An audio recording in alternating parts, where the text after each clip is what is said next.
की सबरी। जब मैं 5-6 साल की थी तो रामायण शुरू हुआ था, लेकिन जैसे लॉकडाउन हुआ 2020 में तो फिर से कई चैनलों पर रामायण चला। तब जाकर रामायण यादगार हुआ कि रामायण भी कभी होता था, क्योंकि जब बचपन में हम भीड़ देखते थे ना, सोचते थे कि क्या है रामायण, लोग इतनी भीड़ क्यों लगा रहे हैं, इसमें क्या होता होगा, बस यही सोचते थे। लेकिन जब 2020 में रामायण फिर से आया तो मन मस्तिष्क में राम की छवि, सबरी की छवि, हनुमान की छवि फिर से ताजी हो गई। तो दोस्तों, आज हम रामायण में एक ऐसे भक्त का चर्चा करेंगे जिसका नाम था सबरी। जी हाँ, सबरी एक राम की अनन्य भक्त थी जो पूरा जीवन अपने राम भक्त में गंवा चुकी थी। सबरी कौन थी, उनका क्या कहानी था, पूरे जन्म की कहानी क्या थी, आज इस वीडियो में हम जरूर देखेंगे और डालेंगे। नमस्कार दोस्तों, मैं इस वीडियो में सबरी की कहानी पूरी बताऊंगी, तो बने रहिए पूरी वीडियो पर। चैनल को लाइक और सब्सक्राइब जरूर कीजिएगा। दोस्तों, सबरी राम के जन्म से पहले उनका जन्म हो चुका था और वे भील जनजाति की मुखिया अज की पुत्री थी और उनकी माता इंद्रवती थी जो काफ़ी सुशील और सहनशील थी। माता पिता के दुलार प्यारे पली सबरी का नाम सरना था। सरना बचपन का उनका नाम था और सबरी उनकी प्रजाति थी। सरना जैसे जैसे बड़ी होने लगी, पशु पक्षियों से बातें करती थी। माता पिता को बहुत अजरे लगता था, पता नहीं मेरी पुत्री बड़ी होकर क्या बनेगी। एक दिन चलते चलते उन्होंने एक ब्राह्मण से पूछ लिया कि मेरी पुत्री की ग्रह दशा क्या है। तब ब्राह्मण ने कहा कि ये बड़ी होकर बहुत बड़ा सन्यासी बनेगी। माता पिता चिंता में पड़ गए, पता नहीं भील जाति के लोग सन्यासी तो कभी नहीं बने, मेरी पुत्री कैसे बनेगी, क्यों नहीं इसकी शादी कर दी जाए। तब माता पिता ने सबरी की शादी तय कर दी और उसी दिन के बाद से सबरी के घर के आगे जानवरों का भीड़ लगाया गया बलि देने के लिए। एक दिन सबरी ने, उनकी माता जब उनकी बाल बना रही थी तो सबरी ने पूछ ही डाला कि माता, पता नहीं इतने जानवर आपने क्यों बांध रखे हैं, क्या कारण है इतने जानवरों का। तब उनकी माता ने कहा, बेटी, मैंने तुम्हारी शादी तय कर दी है और शादी में बहुभोज के लिए इतने जानवरों की बलि दी जाएगी ताकि सबको अच्छे भोजन कराया जा सके। बस संन्यास का यही कारण था। सबरी को यह बातें बिल्कुल पसंद नहीं थी कि मेरी शादी में इतने जानवरों को बलि दी जाए। बस क्या था, सबरी ने सोच लिया कि मुझे न तो शादी करनी है न इतने जानवरों की बलि देनी है, और उसने सोच समझकर उन्होंने उसी रात अपने आप को अलग कर लिया इस शादी से। जानवरों को उन्होंने खोल दिया और उसी रात जानवरों को खोलते समय उनको किसी ने देख लिया था। बस डर के मारे उसी रात वह निकल गई और जाते जाते दंडकारण्य वन में चली गई, जहाँ पर ऋषिमुख पर्वत पर ऋषियों का डेरा रहता था। वहाँ करीब 10,000 ऋषि रहते थे, लेकिन सबरी को समझ में नहीं आता था कि वह क्या करे, वह कहाँ जाए। डर कर जंगल के किसी कोने में रहती थी और वहाँ जाकर ऋषियों की सेवा करने का मन बना लिया। सुबह ऋषियों के उठने से पहले उनके रास्ते में जो भी पत्ते थे उनको साफ करती थी, उन पर बालू बिछाती थी।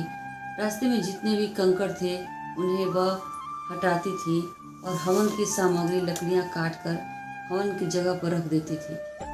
ऋषियों को कुछ दिन तक समझ नहीं आता था कि इतने अच्छे अच्छे काम कौन कर रहा है, लेकिन ऋषियों को भी थोड़ा सा भनक लगी कि कोई ना कोई है जो हमारी कुटिया के आगे पीछे हमारी सेवा में लगा हुआ है। तब एक ऋषि ने एक रात सबरी को पकड़ ही लिया और पूछने लगे कि तुम कौन हो और क्या चाहती हो। सबरी ने बस एक ही बात कही कि मुझे गुरु दीक्षा दी जाए, मैं आप लोगों की तरह सन्यासी बनना चाहती हूँ, मैं भी भगवान की भक्त में लीन होना चाहती हूँ, तपस्या करना चाहती हूँ, इसलिए मुझे एक गुरु दीक्षा दी जाए। तब ऋषियों ने उसकी जाति को पूछा कि तुम्हारी जाति क्या है। जब उन्होंने जाना कि यह भील जाति की छोटी जाति की है, तब वे ब्राह्मण होने के कारण बस उसे दुत्कारने लगे कि नहीं नहीं तुम जाओ, यहाँ तुम्हारा कोई काम नहीं, और डांट फटकार भी करने लगे। तब उसी समय वह सबरी रोने लगी। कई ऋषियों के दरवाजे पर गई। सभी ऋषियों ने एक ही बात कही कि तुम भी जाति की हो, तुम्हें सन्यासी बनने का कोई अधिकार नहीं है। लेकिन जब मतंग ऋषि के पास वे गई तो उन्होंने उन्हें पुत्री माना और गुरु दीक्षा दी। गुरु दीक्षा के दौरान उन्होंने अपनी बेटी स्वरूप उन्हें माना और सबरी पूरे जीवन मतंग ऋषि के आश्रम में उनकी सेवा करने लगी। धीरे धीरे मतंग ऋषि बूढ़े हो चले थे। सारी दीक्षा उन्होंने दे दी थी। तपस्या करना, भगवान की सेवा करना, आसन लगाना और तरह तरह की विद्याएं, मंत्र, सारे चीज वे सबरी को सिखा चुके थे। एक दिन मतंग ऋषि ने सबरी को बुलाकर कहा कि सबरी, मैं अब इस शरीर को त्यागना चाहता हूँ। मैं अब बूढ़ा हो चुका हूँ, मेरे जाने का समय आ चुका है। तब सबरी ने कहा, हे पिता, मैं क्या करूँगी, मुझे भी साथ ले चलिए। लेकिन उसी समय हम रामायण में राम की बारी चर्चा सुनते हैं। मेरे तो रोंगटे खड़े हो रहे हैं दोस्तों कि सबरी की कहानी कितनी अच्छी और कितनी अच्छी भक्ति कहानी है। तब मतंग ऋषि ने कहा कि तुम मेरे साथ नहीं जा सकती हो, तुम्हें एक और कार्य करने हैं, राम का कार्य, राम की सहायता करनी है। एक दिन राम तुम्हारे पास आएंगे, तुम्हें दर्शन देंगे। तब सबरी ने कहा, ये राम कौन है? राम एक भगवान है, विष्णु का अवतार है और अपने दुखों को ढूंढते हुए तुम्हारे सहारे के लिए तुम्हारे पास आएंगे। उसी समय तुम्हारी मुक्ति या मोक्ष को प्राप्ति होगी। इस कार्य के लिए तुम्हें रुकना पड़ेगा। तभी से सबरी को सिर्फ राम राम नजर आते थे। वह अपने जीवन के कई वर्ष राम के नाम लेती हुई बिता दी।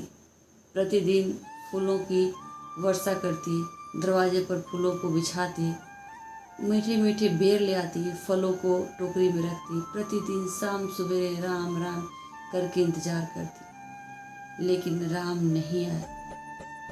एक बार सबरी किसी तालाब में पानी लेने गई थी, पास के तालाब में, और वहीं पर जब वह पानी लेने लगी तो किसी ऋषि ने देख लिया और भील जाति के होने के कारण उन पर पत्थर चला दिया। पत्थर से जो चोट लगी तो सबरी के माथे से एक बूंद उस तालाब में खून गिर गया और तभी से वह तालाब लाल हो गया। लाल होने की वजह से ऋषि मुनियों ने बहुत पूजा पाठ करवाया, गंगा जल दिया, मंत्रों से उच्चारण करके उस तालाब को साफ करना चाहा, लेकिन वह तालाब साफ नहीं हुआ। अब आती है बारी राम की, यानी कि रामायण में राम की। जब रामायण में राम सीता को खोजते हुए आगे बढ़ रहे थे, तभी वह तालाब के किनारे गए। वहाँ ऋषियों ने उनका स्वागत किया और जब जाना कि राम आए हुए हैं तो उन्होंने जान लिया कि राम ईश्वर के रूप में है। तो उन्होंने इस तालाब को साफ करने के लिए बहुत अनुनय किया कि प्रभु, आपने जिस तरह पत्थर से मानव का रूप बना दिया, इस तालाब को भी साफ कीजिए। राम ने उस तालाब में अपने पैर डाले, लेकिन कोई फर्क नहीं पड़ा। तब राम कारण जानना चाहा कि यह तालाब लाल क्यों है। तब ऋषियों ने बताया कि एक भील जाति की सबरी यहाँ रहती है, उसी को एक पत्थर से मारने पर उसके सिर से एक बूंद खून गिरने से यह तालाब लाल हो चुका है और इसी कारण यह अब कभी स्वच्छ नहीं हो पाया है। राम समझ गए मेरी भक्त यही है, और जिसने भी उस सबरी पर पत्थर चलाया मेरे हृदय पर चलाया, और मेरे हृदय का यह तालाब रंग से बना हुआ है। राम ने फिर से सबरी को देखने की इच्छा प्रकट की और उसी समय सबरी आ जाती है और आने पर वह जैसे ही राम को पहचानती है, राम के पैरों में गिरना चाहती है, उसके एक पत्थर से उसे ठोकर लग जाती है और उस ठोकर से जो धूल उड़ती है वह तालाब में पड़ जाती है और तालाब फिर से स्वच्छ हो जाता है। यह है एक राम भक्त की कहानी। सबरी अपने राम को अपनी कुटिया में ले जाती है, फूलों की वर्षा करती है और मीठे मीठे बेर खिलाती है।